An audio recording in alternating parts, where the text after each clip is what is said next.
നമസ്കാരം കൂട്ടുകാരെ, Saji creations Facebook പേജിന്റെ പുതിയൊരു അധ്യായത്തിലേക്ക് ഏവർക്കും സ്വാഗതം. ഇന്ന് നാം പരിചയപ്പെടുവാൻ വേണ്ടി പോകുന്നത് നാം നൽകുന്ന പേരോ അല്ലെങ്കിൽ നാം നൽകുന്ന വേർഡ്സിനോ നമുക്കിഷ്ടമുള്ള ഫൗണ്ടുകൾ ചേഞ്ച് ചെയ്തുകൊണ്ട് മനോഹരമാക്കി നമുക്ക് വാട്സപ്പിലൂടെയോ ഫേസ്ബുക്കിലൂടെയോ നമ്മുടെ സുഹൃത്തുക്കൾക്ക് എങ്ങനെ ഷെയർ ചെയ്യാൻ സാധിക്കും എന്നുള്ള ഒരു ചെറിയ അറിവാണ്.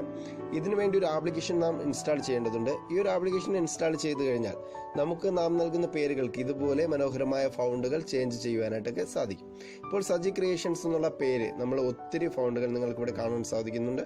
വിവിധ തരം മനോഹരമായ ഫൗണ്ടുകളിലേക്ക് ഞാനത് മാറ്റി ഇവിടെ വച്ചിരിക്കുന്നതായിട്ട് നിങ്ങൾ കാണാനായിട്ട് സാധിക്കുന്നുണ്ട്. ഇതുപോലെ നാം നൽകുന്ന ഏതൊരു പേരും ഏതൊരു വേർഡും നമുക്ക് ഇഷ്ടമുള്ള മനോഹരമായ ഫൗണ്ടുകൾ ചേഞ്ച് ചെയ്തുകൊണ്ട് നമുക്ക് മറ്റുള്ളവരിലേക്ക് എത്തിക്കാനായിട്ട് സാധിക്കും. ഈ ഒരു ആപ്ലിക്കേഷൻ്റെ ലിങ്ക് അതുപോലെ തന്നെ വീഡിയോയുടെ വിവരണത്തോടൊപ്പം നൽകുന്നുണ്ട്. ആ ഒരു വിവരണത്തിൽ നിന്ന്, ആ ഒരു ലിങ്കിൽ നിന്ന് നേരിട്ട് നിങ്ങൾക്ക് ഈ ഒരു ആപ്ലിക്കേഷൻ ഡൗൺലോഡ് ചെയ്തെടുക്കുവാനായിട്ട് സാധിക്കും. ആപ്ലിക്കേഷൻ ഓപ്പൺ ചെയ്ത് കഴിഞ്ഞാൽ നമുക്ക് 4 ഓപ്ഷനുകളാണ് ഇവിടെ കാണാനായിട്ട് സാധിക്കുക. ആദ്യത്തെ 2 ഓപ്ഷനുകളാണ് നമുക്കിവിടെ പ്രയോജനപ്പെടുക. ആദ്യത്തെ ഓപ്ഷൻ നമുക്ക് ഓപ്പൺ ചെയ്ത് നോക്കാം. ഇവിടെ എൻ്റർ യുവർ ടെക്സ്റ്റ് എന്നുള്ള ഓപ്ഷന് നമുക്ക് എന്ത് വേർഡാണ് നാം ടൈപ്പ് ചെയ്യാനുള്ളത് ആ ഒരു വേർഡ് ടൈപ്പ് ചെയ്ത് കൊടുക്കുക. ഞാനിപ്പോൾ സജി ക്രിയേഷൻസ് എന്ന് ഇവിടെ ടൈപ്പ് ചെയ്തു. ആ ടൈപ്പ് ചെയ്യുന്ന നേരത്തെ തന്നെ ആ ഒരു പേരിന് വിവിധ ഫൗണ്ടുകളാക്കി ചേഞ്ച് ചെയ്ത് ഈ ഒരു ആപ്ലിക്കേഷൻ നമുക്ക് നൽകുന്നുണ്ട്. ഇവിടെ നിങ്ങൾക്ക് കാണാം സജി ക്രിയേഷൻസ് എന്നുള്ള പേര് വിവിധ ഫൗണ്ടുകളിലേക്ക് മാറിയിരിക്കുന്നതായിട്ട് കാണുവാനായിട്ട് സാധിക്കും.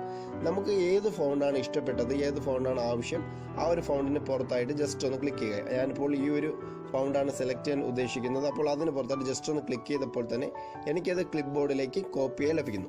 തുടർന്ന് നമുക്ക് വാട്സപ്പ് ഓപ്പൺ ചെയ്തുകൊണ്ട് വാട്സപ്പിൽ നമുക്ക് ആർക്കാണോ ഷെയർ ചെയ്യാനുള്ളത് അവിടെ പേസ്റ്റ് ചെയ്തുകൊണ്ട് ആ ഒരു മോഡൽ, ആ ഒരു ഫൗണ്ട് നമുക്ക് ഷെയർ ചെയ്യാനായിട്ട് സാധിക്കും. ഇപ്പോൾ ആ ഒരു ഫൗണ്ട് ഇവിടെ നിന്ന് ഷെയറിംഗ് ആയിട്ടുള്ളതായിട്ട് നിങ്ങൾക്ക് കാണാനായിട്ട് സാധിക്കുന്നുണ്ട്. തുടർന്ന് നമുക്ക് ഇനി ഫേസ്ബുക്കിലൂടെ അല്ലെങ്കിൽ വാട്സപ്പിലൂടെ വരുന്നൊരു മെസ്സേജാണ് നാം അത് വായിച്ച് ആ മെസ്സേജാണ് നമുക്ക് ഇതേപോലെ മറ്റൊരു മോഡലിലേക്ക് മാറ്റണമെന്നുണ്ടെങ്കിൽ ഇപ്പോൾ നോക്കുക, ഫേസ്ബുക്ക് ഓപ്പൺ ചെയ്തുകൊണ്ട് ഞാൻ ഇവിടെ കാണുന്ന ഒരു ടെക്സ്റ്റ് കോപ്പി ചെയ്തെടുക്കുകയാണ്. ഈ ഒരു ടെക്സ്റ്റ് നമുക്ക് മറ്റു കുറച്ച് മോഡലുകളിലൊക്കെ മാറ്റി ഒന്ന് ഫൗണ്ടൊക്കെ ചേഞ്ച് ചെയ്യണമെന്നുണ്ടെങ്കിൽ നമുക്ക് ബാക്ക് വന്നിട്ട് ടെക്സ്റ്റ് സെലക്ട് ചെയ്യുക. ഇവിടെ എൻ്റർ യുവർ ടെക്സ്റ്റ് എന്നുള്ള ഭാഗത്ത് ഈ ഒരു നാം കോപ്പി ചെയ്ത ടെക്സ്റ്റ് പേസ്റ്റ് ചെയ്ത് കൊടുക്കുക. പേസ്റ്റ് ചെയ്ത് കൊടുത്താൽ അതേ ടെക്സ്റ്റിനെ 2 ഭാഗത്തായിട്ട് നാം പേസ്റ്റ് ചെയ്ത ഭാഗത്തും കീഴെയുള്ള സെക്കൻഡറി ഭാഗത്തും നമുക്ക് കാണാനായിട്ട് സാധിക്കും. ഇവിടെ നോർമൽ എന്നൊരു ഓപ്ഷൻ കാണാനായിട്ട് സാധിക്കും. ആ ഒരു ഓപ്ഷന് പുറത്തായിട്ട് ജസ്റ്റ് ക്ലിക്ക് ചെയ്യുമ്പോൾ നിങ്ങൾക്ക് ഇവിടെ വിവിധ മോഡലുകൾ ഇവിടെ അതിൻ്റെ ലിസ്റ്റ് ഇവിടെ കാണുന്നുണ്ട്. നമുക്ക് ആവശ്യമായ ലിസ്റ്റ് സെലക്ട് ചെയ്യാം. നമുക്കിപ്പോൾ 2ാമത്തെ ലിസ്റ്റ് ഞാനിപ്പോൾ കോപ്പി ചെയ്യുന്നു, സെലക്ട് ചെയ്യുന്നു. സെലക്ട് ചെയ്യുമ്പോൾ നിങ്ങൾക്ക് ആ ഒരു ടെക്സ്റ്റ് വേറൊരു മോഡലിലേക്ക് മാറിയതായിട്ട് കാണുവാനായിട്ട് സാധിക്കും.